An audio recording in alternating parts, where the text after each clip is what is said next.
Hey, what's up, everybody? So I'm out here with my friend Billy. Billy Wright is the owner of National Cattle Works in the southern Utah, like northern Arizona area.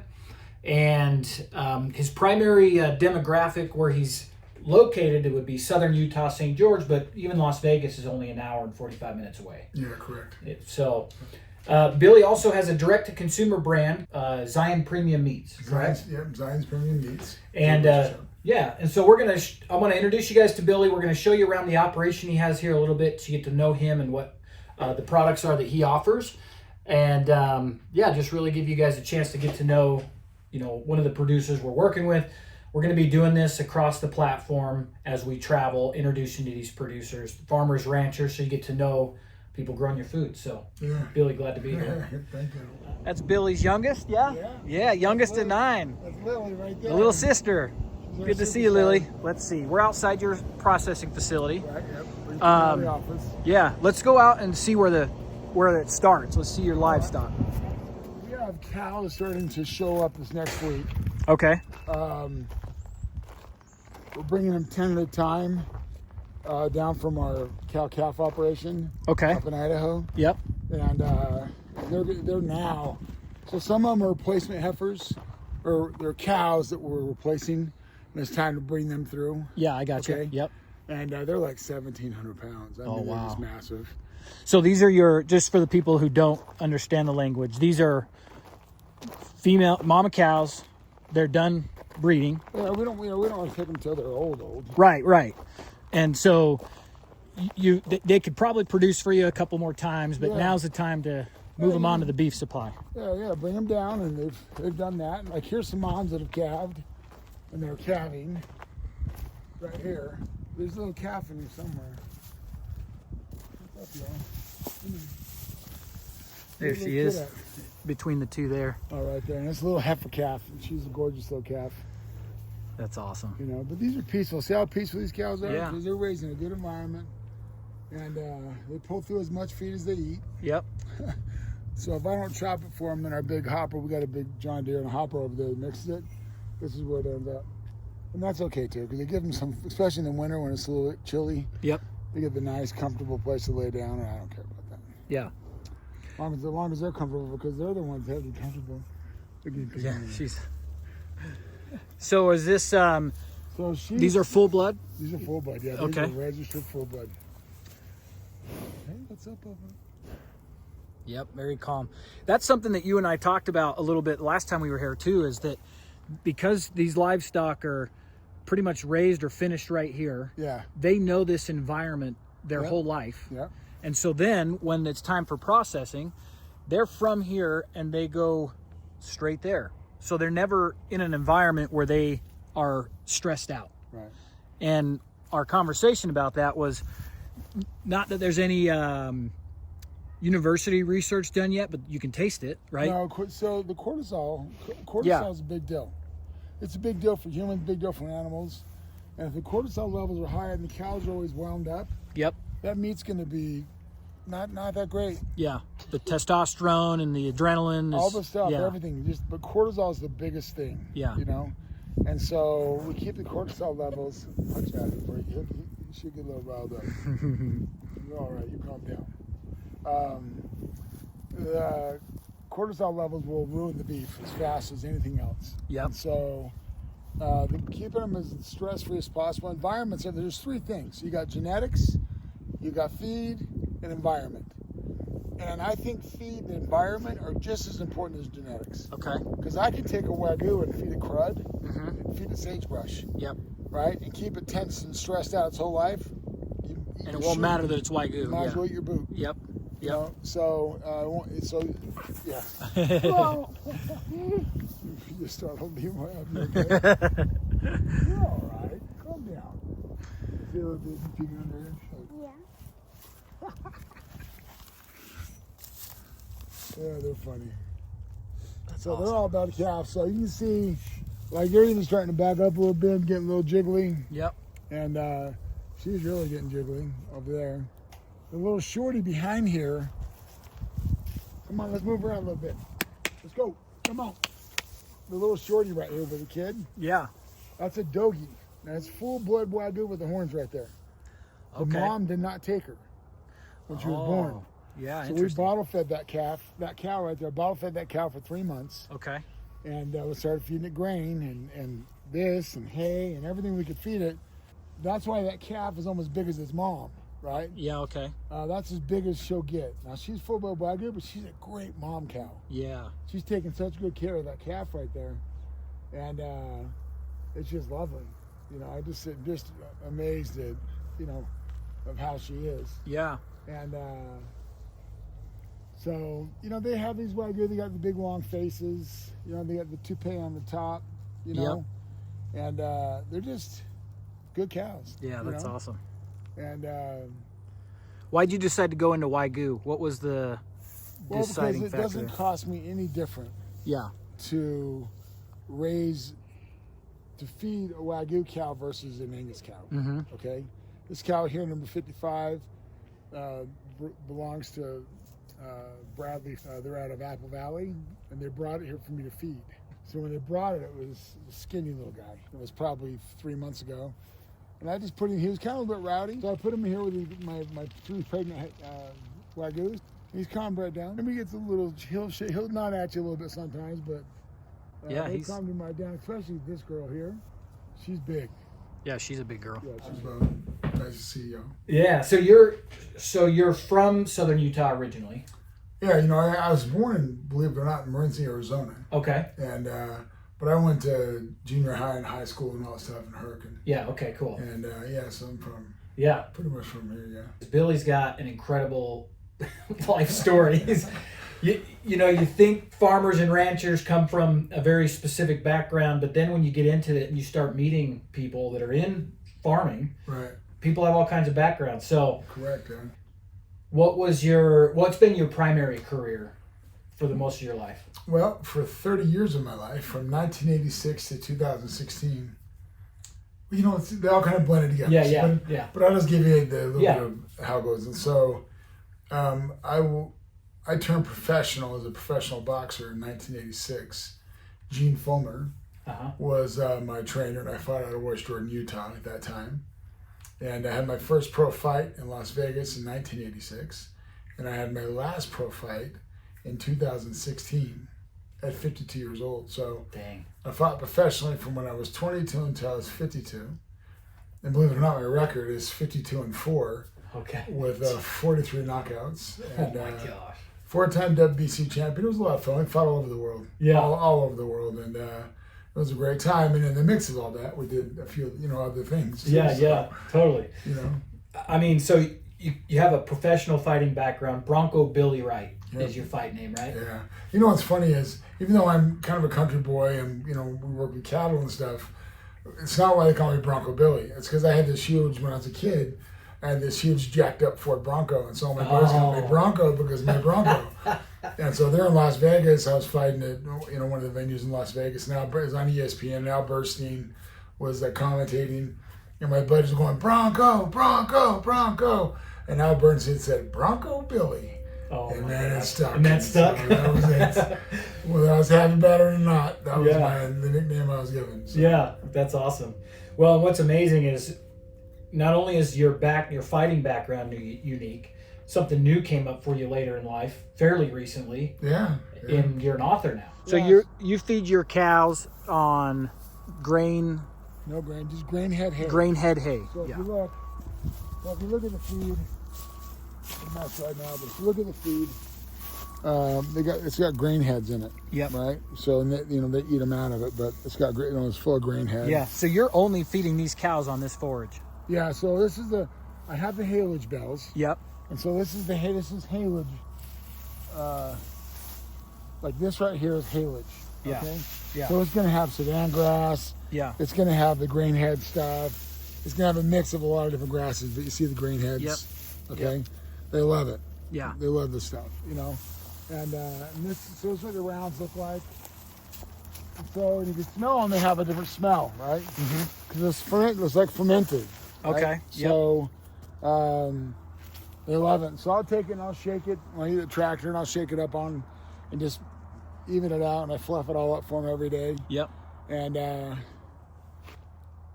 And that's cool, right? So that's the lifestyle I'm talking about, Yeah.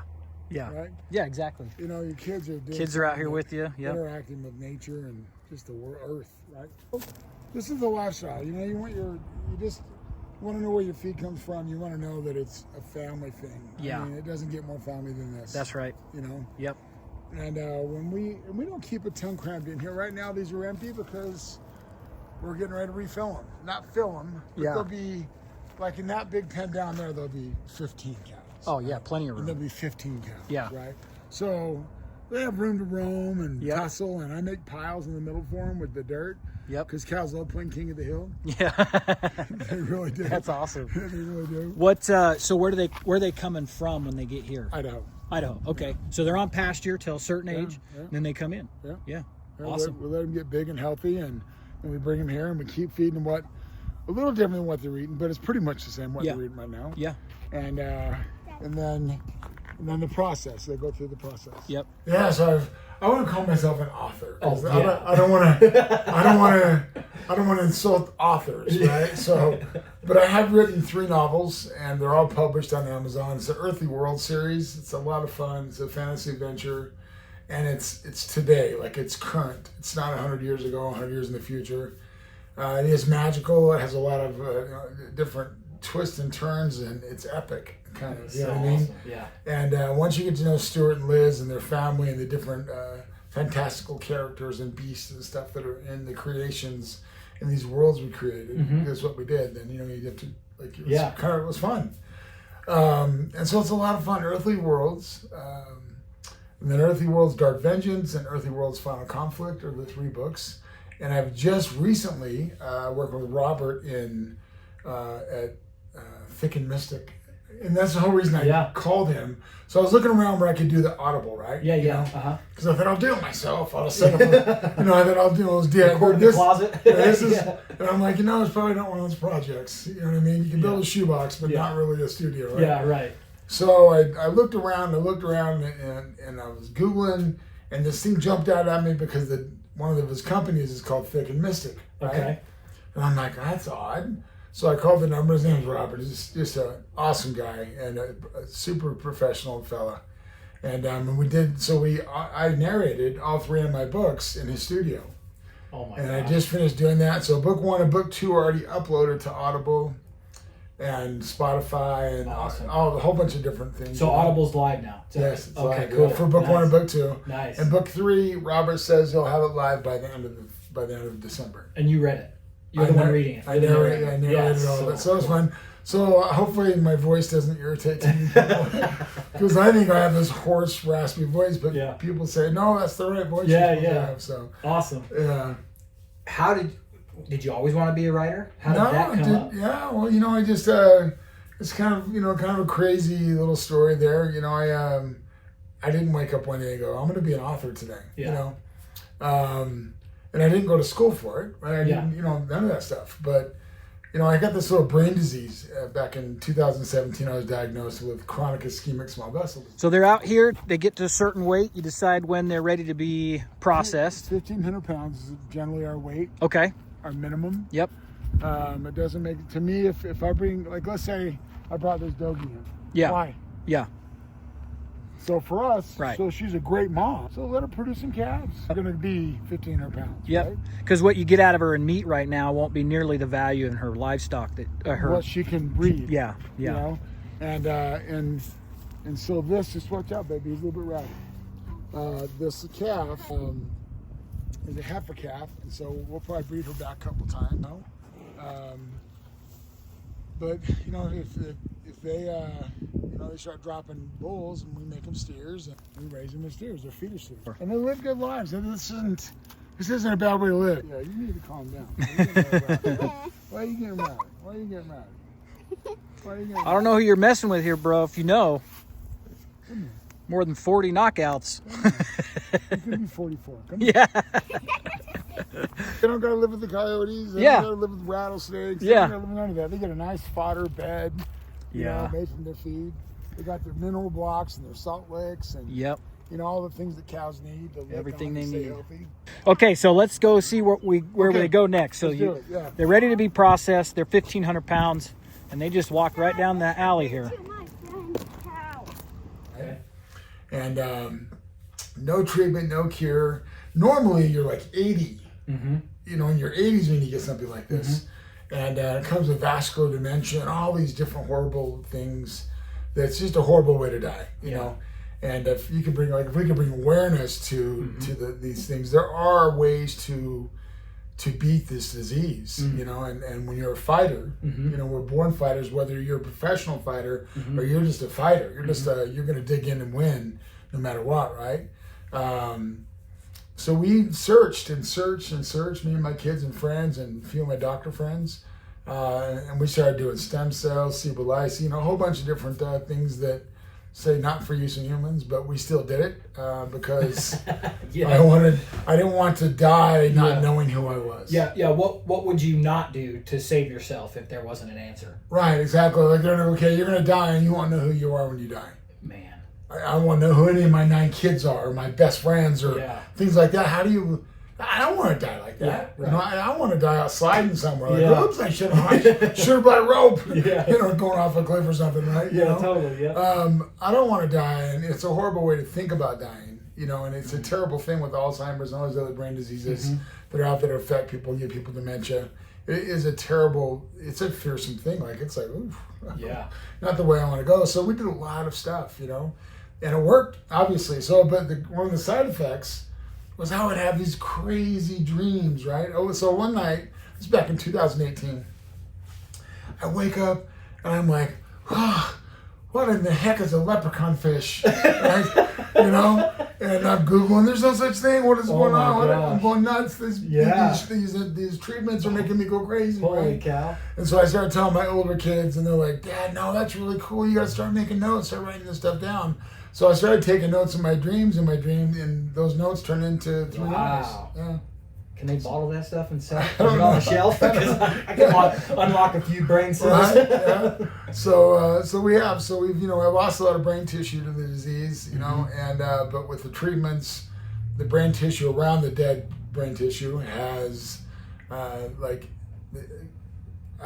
probably always was awake. Sure. Yeah. But it's compensating for the dead tissues, and it's working. I mean, I don't want to make claims, and I don't want people to get false hope, but there are ways. There are things if you do research. And you really, you know, believe and know that what we're made out of, stem cells and peptides and all these things that I ingest or I take by injections, they're already in us. So it's sort of a androgenic. You're not taking a synthetic, made up anything. You know, these are like already in you. So the mitochondrial stem cells, all these different things that we take, you know, they work, and they work for a lot of other things. Because I was a pro athlete for 30 years, and I do cattle. I mean, we got scars. We could do scars. We could do scar stories for days. You know what I mean? About that one bull or that one cow, and you know, that knocked us from Timbuktu to Timbuktu. You know what I mean? Totally. And you know, so and those things work for that too. Like they help heal your body, you know, internally and externally. You know, so we can. That's, you know, that's for, cool. For the future. I've got some more stuff, but so we've written a few novels, knocked out a few people in the ring, you know, jumped on a few cows, and we make some good beef. You know? So why did you decide to take this on? I mean, this is you're in it now. It's a big project. So why did you decide to get into processing facility and raising Wagyu and the things you're doing? So this is the kill pens. Okay. This is where they go. They have one night of rest, but we're changing that. So right now. And the one night of rest is to just calm them down a little bit more. Calm them down. Yep. You know, sometimes, you know, we'll, like if we get a little backed up or whatever, they're here. There's a bale of hay in every pen. Yeah. So they can eat. Then we'll bring them into here, and then they'll go through here. You know, so these are just the kill pens. Yep. And then they go in through the alley. And we're going to go in right there where that guillotine's at. And, right through there. Yep. Yeah. And then they come into the slaughter floor, which we're going to go in now. I mean, this is a safe neighborhood. Yeah. But at nighttime, we lock all the gates. Yep. And all the fences. You know, just, right? Extra. Yeah. Need to. It's not because it's an unsafe place. It's just to keep the animals safe and keep the people safe from the animals. Yeah. because they don't realize how bad and how fast a cow can trample you. Yep. I mean, you talk about the farmer thing. So it's the 4th most dangerous job on earth. Bug bites, snake bites, tractor accidents, being all the hazards of the gored, job. right? Yep. I know what it feels like being trampled. So You do?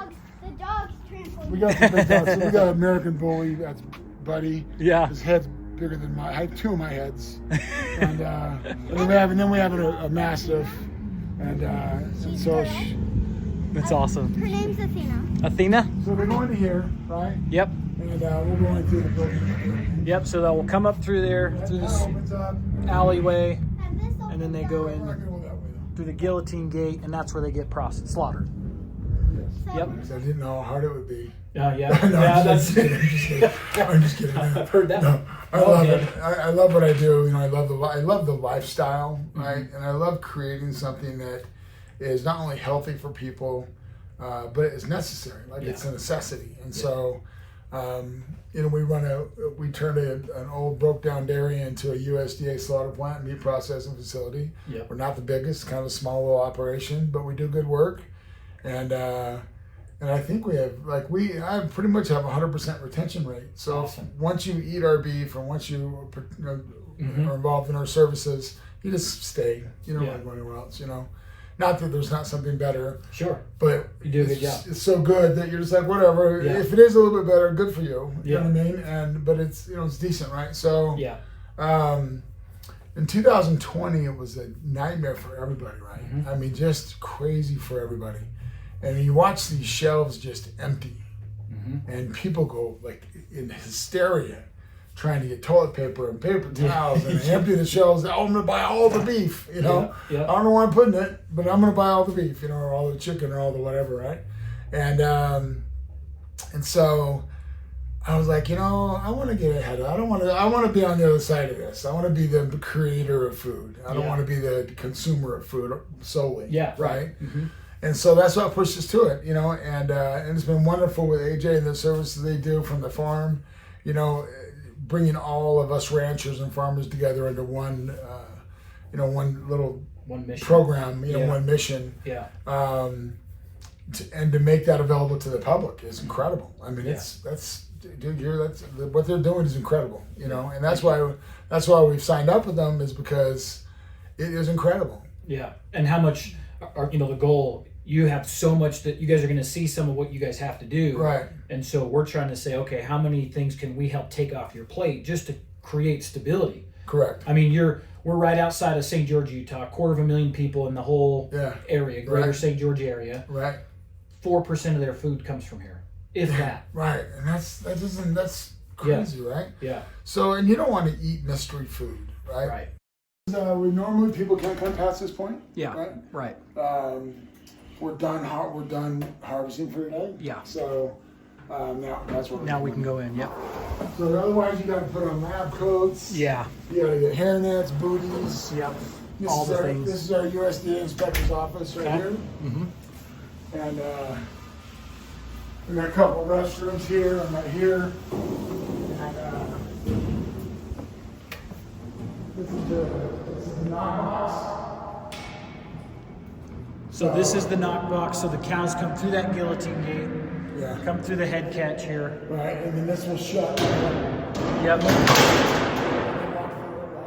And then right here, the skinny cradle, it goes here, and so it gets shot. Yep.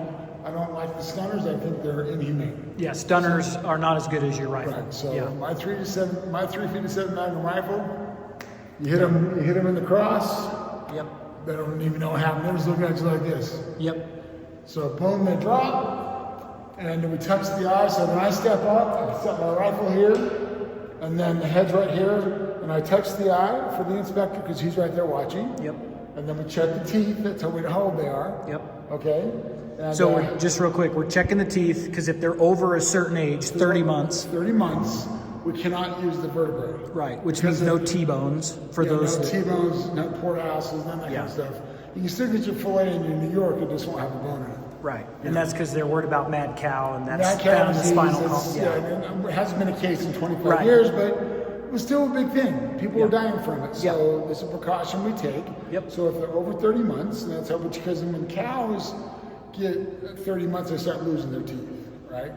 And when they start losing their teeth, they'll start growing. Then you'll know how they are, because if they have a bunch of crooked teeth, they're really beautiful, white, straight teeth. They look wonderful, like they've been to the dentist every day. Yep. Up until they're 30 months old. Yeah. And then they just go, They go crazy. So, and that's when we check the teeth, right? Now if that's undone, then the slit's made, right? Yep. And this, all while this is happening, the hook chain's being put on the hook, they're getting hoisted in the air. So this all happens within a minute, within 45 seconds to a minute. The shot, Check the eyes. the teeth, the cut, and the up. Yeah. All this happens within a minute. And then this side opens up. The animal dumps out. Yeah, so we built this, and it's very heavy duty. And then this opens up like this. We put this slanted here, Yep. so it makes the cow roll out, Yep. right? Yeah, that's nice. This comes right up, goes up on the hoist, it bleeds out. We keep the blood because we mix it with our manure. Makes a really nice blood meal. You get tomatoes like this. And that goes to a separate tank. That's why it's been cut. It goes to a separate underground 2,000-gallon tank. And then we pump it out as needed. Goes around the hook. Yep. Takes them up. And that takes them up. And so while they're upside down, they're bleeding into here, and then they save the blood, mix that with manure, and now they have blood meal, MBM. Basically, it's a soil amendment or soil inoculant that gives you amazing tomatoes and anything else, because you got that microbiology The going growth on. is so Awesome. There's so much nitrogen, all these great things in the blood, right? Yeah. They go into the manure that's already very good. Yeah. Right? It just enhances it. Are you selling that or just using it for your own purposes right now? No, we'll just give it away. We'll let people come and get it. Cool. You know, I'm not set up with the manure factory. Yep. I just know what we need. Yep. Right? We keep everything turned. Yep. And all that kind of stuff. And so right now, people just show up with their trailers and we load them up. Awesome. You know? Yeah, another great service to the community. So then, this place was built before. This place was built before I was here. This was built 60 years ago. Right? We just had to change a lot of things. Like these drains were already here. Yeah. But we had to change the walls. Yeah. We had to change a lot of things, sinks, just a lot of stuff that wasn't here, right? This water that comes out of this hose, that's why it says very hot water. Yeah. This is 181 degrees Okay. coming out of this water. Yep. Right here, okay? That's nothing. Lacera, nothing can survive Right. that temperature. And that's a USDA requirement that you have Yes. 180 degree water at all times. Yeah. Yeah. So we make 181. Yep. So I couldn't put halves. Like when you split them, Yep. there's two halves. It wouldn't fit because it wasn't built right. Coolers are only go that high right there. Yep. They don't go up there. The coolers only go Oh up yeah. Yeah, I see that. Your door stops right there. Yep. So I built these racks with 4 quarters, so you put a full cow on everything. Okay. You'll see when we go in. And so then we put our rack down after we've done all the final zero tolerance inspections, the lactic acids, all the stuff that we spray on the animals so they cure properly. Yep. And then we roll them in here into the blast room. Can't see the lights off. We'll go around to get a better look. Yeah. But these are the carts. Okay. Yep. And so you'll hang a cow. And we'll go up there and we'll get a better look at those. Yeah. Great. This is coming in and blast them down, get them down to temperature. They have to be brought down to a certain temperature within 24 hours. You know, you try to keep your ingredients as small as possible. Mm-hmm. You know, even in a ho-ho or whatever, right? Mm-hmm. 20 years ago, Yep. there was maybe 7 or 8 ingredients. Yeah. Now, if you look at the ingredient package, Dozens. you need a college education just to read the package. You're like, I don't even know what I'm eating, but I'm going to eat it. Yeah. You know what I mean? Yeah. So it's just, it's kind of mind blowing. You go from your single ingredient foods to maybe your 5 ingredient foods. Yeah. With breads and stuff like that. And that's the best way to, you try to keep it, right? And we can do that. You can do that. Like, we are in control of that. Nobody can go, you have to eat, Right. monohydrate, citrate, passionate, whatever. Whatever the regenerated. Yeah. And you don't have to eat that. You have a choice. You have a choice to eat good choice food, like where the ingredients are minimal, you know, and all natural. Yeah. And that's the thing with our, with our beef. if it doesn't grow from the ground, it doesn't eat it. Yeah. You know, so we don't vaccinate, we don't no antibiotics, and with being a USDA facility, if we say it, we have to prove it. Yeah, that's right. And so they randomly test. Yep. We don't know when they're going to. They just randomly test, and in the last 4 years, we've never failed a test. You know, Yeah. so. Yeah, so what he's talking about is when they label their beef, they put their claims, you know, no antibiotics, no hormones, whatever those claims are. If they go on a package from a USDA facility, you guys have to prove that. You have to submit affidavits and paperwork, All kinds of stuff, yeah. saying that we are following this, and so we have earned the right to have this claim on our label. Correct. Yeah. So because we can prove it. Yeah. We can prove it, and so it makes I don't know, and so Yeah. I just love being a part of this big giant family, Yeah. right? Of farmers and growers and producers, and and it is a big family. I think we all kind of all work together. I won't say we all get along, but we all Right. kind of work together. Yeah. We all got different ideas, and we'll come out of the door over there and Yep. walk over there in a second. We have set up, there's a table that goes right there as it comes out. We roll this part out, and we start to have all the cows on them. And we cut the cut out of there, from the table, right through the saw. Then it goes down these tables, right? And there's crews on both sides of the tables. And then we have a crew on this side, and then we have a crew on that side, and they'll have the ribeyes, the sirloins, every cut you can imagine on that picture on that wall over there. All those cuts happen right here. Gotcha. So that's what happens. And then we go to vacuum seal tables, and we get vacuum seal, which I'll show you the packaging again. And we get weight sticker, and we do a freezer. And here's where they're going to come out. Sorry for that. So, we'll bring them. So we get tagged. We'll have the customer's name, Yep. USDA, we'll have the lot number, we'll have this is butcher date, so this Yep. has to be butchered by that date, Yep. right? Is our thing. Yep. And that's what we're doing right now. So, Yeah. So this is where your New Yorks, your filet mignons, your sirloins, your picanha, your all that stuff comes from here. Okay? Your skirt steak, like everyone loves skirt steak, comes from right here, the inside of the ribs. And of course you got your ribeye steaks that go all the way down this. Then you're gonna get into your arm roast, your shoulder roast, your chuck roast. If you want ribs, they're gonna come off back here. They're just gonna cut to here to make your rib. Unless you want a tomahawk. Right. That's the whole rib and the meat, right? And so we only have 9.5 cows, and that's 4 days worth of work. Yeah.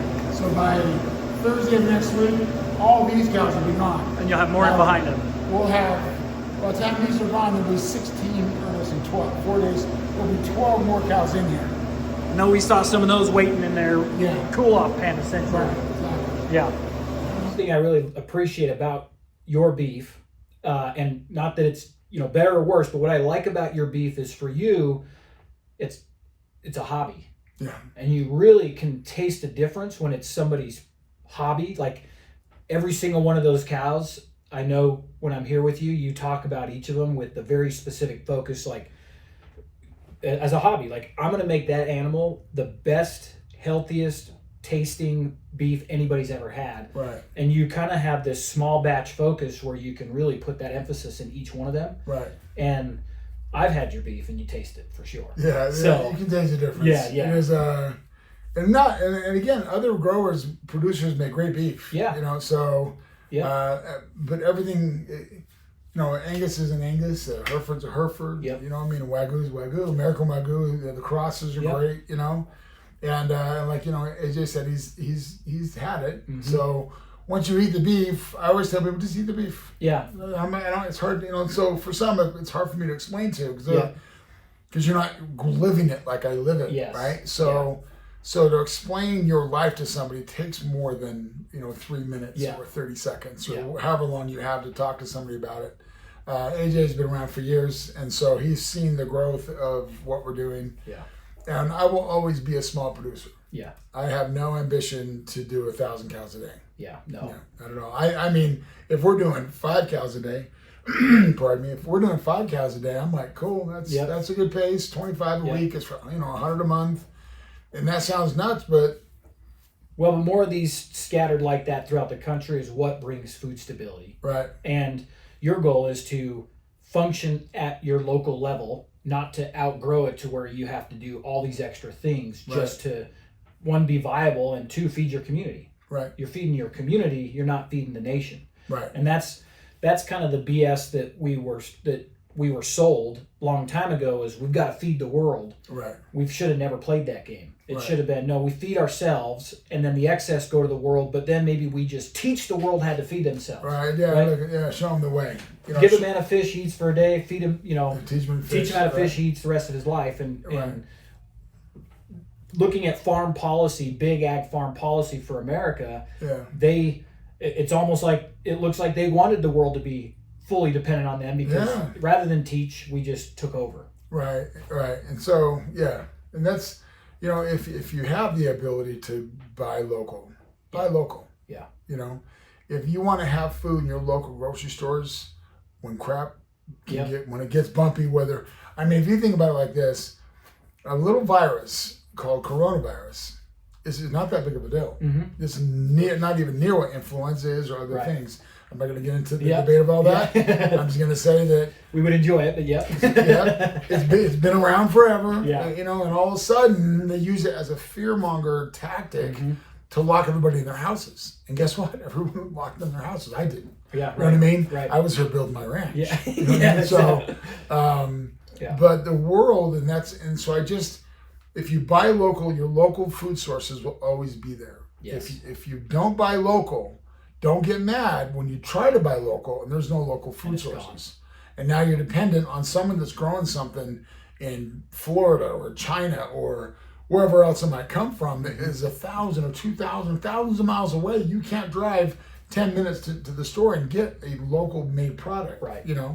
So that's why I praise the ones that can hang in there and tough it out, because we don't make a ton of money, because I don't do it for the money, right? Yeah.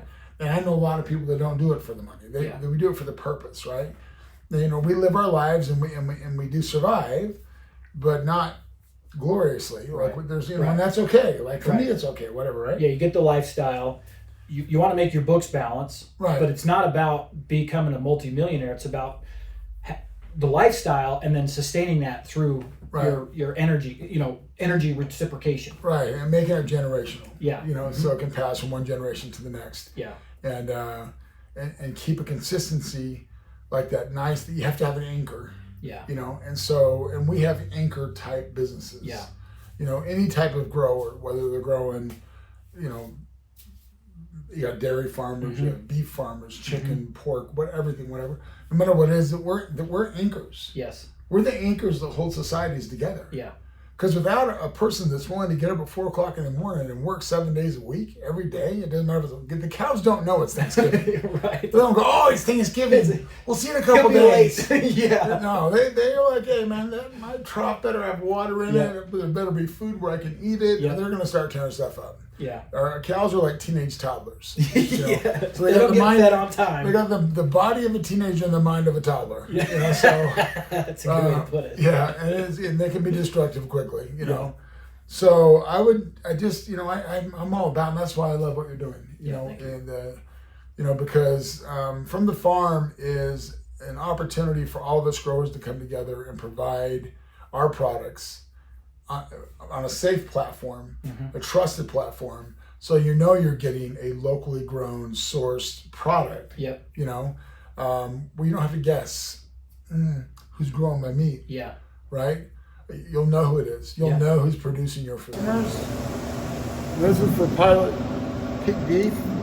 They're a local producer. Yep. And those are labeled, it'll say USDA inspected, has our plant number, all that kind of stuff, and then our stuff. all of our stuff straight down the line from your meats now. So you have a butcher shop downtown Hurricane, Yes, yeah. and all your stuff goes and sold out of there. Yeah, so when it gets packaged, it goes fresh. It doesn't go in here. Okay. So we take our stuff fresh down there. So I'll put some stuff in it. Like I always freeze our grind. Just because there's so much extra room for bacterial type stuff. Yeah, makes sense. The Okay. intact beef, like the ribs and Yeah. all that stuff, we package those and we put those in the case. So I'll put the primal in the case. Someone will come in and I get full ribeyes. I pull that out, I set it down, and I can just cut it up for them. Yeah, right nice. in front of them. Right there, So, fresh. Yeah, fresh. Or unless they want it frozen. Yep. There are customers, beef comes in here. This is all their beef, boxed up.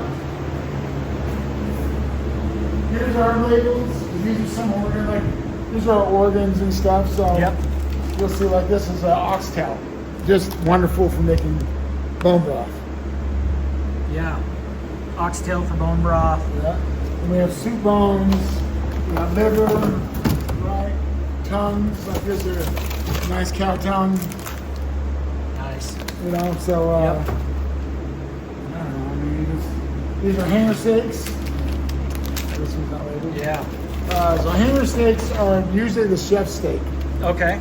See all the marbling? Oh yeah, lots of marbling. Yeah. I mean, it's just, these are ridiculous, right? Yep. And so this would be $40 in the store. Nice. We Yeah. we have so many of them. Yeah. Yeah. Like people, my workers will put their names on stuff if they want it. Like this says Trish, so she wants to take it home. She's taking that one home. Fine, I don't have a problem with it. There's the beef hearts, half of it. Oh, yeah. Because they eviscerate it. Yep. So it's half the beef heart. Awesome.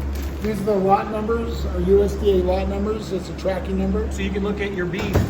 If you buy beef from anywhere, Yeah. you can look up that number right there, that little number in the bottom, Yeah. 47747. Yeah. And if you look that up, It'll take you it'll right come to here. Yeah. If you're curious if the meat you're buying is where they say it's from, look up that number and you'll be So able here to. is, these are the USDA testing things. Yep. And randomly test the beef. Yep. So they get it, they put it in they put their little freezer packs with it, and they send it to their lab. They'll let us know if we have to hold that carcass till the results come in.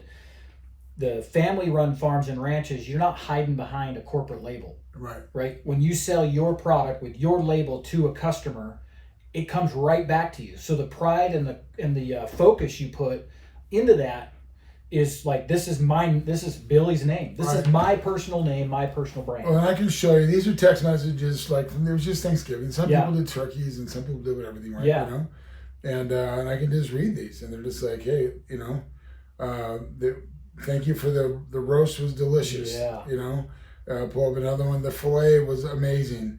Now I did cook a turkey for some older folks that are a little bit Yeah. unable, so we smoked it for them. We took it over to them last night, and we told them how to Wednesday night, and we told them how to reheat it for Thursday. Yeah. And they sent a big long text. Oh, that's Big long text, and they were just so happy. Yeah. And it was good. And that's the kind of stuff like Yeah. you just, because it's like a community. Yeah. That's what you're supposed to do. Right? Yeah. I mean, Yeah. Shake the hand that feeds you. Right, Then right. you got just- that right. relationship. And we're not looking for gold stars. Right. You know, Right. because I'm going to keep doing this, Yeah. whether you eat my beef or not. Yeah. You know what I mean? Like Yeah. it's happening. Yeah. Here, because there's a lot of people that do, and some people are like, oh, Wagyu's so expensive. Not really. You gotta just come down to the shop. Yeah. You'll pay $6.99 a pound for burger. Yeah, For dang. Wagyu burger. Wow. Yeah. You'll get some really good. You can't buy our beef anywhere else. Like even at Costco. Yeah. For any different price you can buy from us, and I can show you where our cows come from. The idea that communities are coming together to support their community local food systems is significant. Right. You don't know this yet, but I'm going to tell you now. So we just had a meeting yesterday with Fry's Market. Mm-hmm. You know Fry's? They're over on Santa Clara. Yeah. We're going to drop a reefer container there as a pickup location for you guys. Oh wow. So for you and a couple of other producers, you'll be able to get it there, and then all those people in the Ivans area, you got the Black Desert Golf Course that's coming in. Right. So it's a prime location to help on the logistics side, right? So we're working on the marketing and the sales side, and then in some of the areas that we're at where we've got a lot of producers and we've got I'm from here, so I have connections here. Right. We're also working on the logistics side. So That's awesome. we're really excited because we just had the meeting Tuesday and these people are amazing. The Fries family are one of the locals that have been here for Right. decades. You know, you got Right. the Bundys and the Hugheses and the Fries and the Jones and the Right. you know there are families that settled southern Utah that are Right. still here, Right. and they're one of them, and they're revitalizing that. The third generation's back, and Right. they're scaling all kinds of things. So it's This is one of our managers. Hey, nice to She meet you. runs the slaughter floor. Yeah. Look on the camera and say hi. we'll say hi real quick. We're doing a video thing. I walked in, snuck in a minute ago, and they were back there getting orders ready, so getting some ground beef loaded. But Nice. we talked a little bit about a couple of other things. You have the processing facility. You've got your own operation to raise Wagyu. Yep. You have a butcher shop downtown Hurricane, Utah. Yep. And do you have a burger truck now? Yeah. So it's on with that red roof. So we have all this property. So Okay. from the street down the hill here, all the way up to the main street up there where that car's about to drive by. Yeah. This is a main street that goes into town and out of town. Yep. We own all the way to there. Okay. We own all the way up past over, like to the corner up there that comes down the road that goes behind our big pole barn here. Yep. And back to All here. right, guys. I'm really excited to be here with Billy. I've known Billy for a couple years now, Yeah. and been just somebody who's been on my mind as we've been developing. Somebody I talk to and say, hey, as we do this, what works, what doesn't work. But I've had his beef. You'll love it. It really is a treat. As you've seen, takes really good care of the quality of his animals. So, and as always, don't forget to shake the hand that feeds you. That's right. Thanks, Billy. Yeah, thank you very much.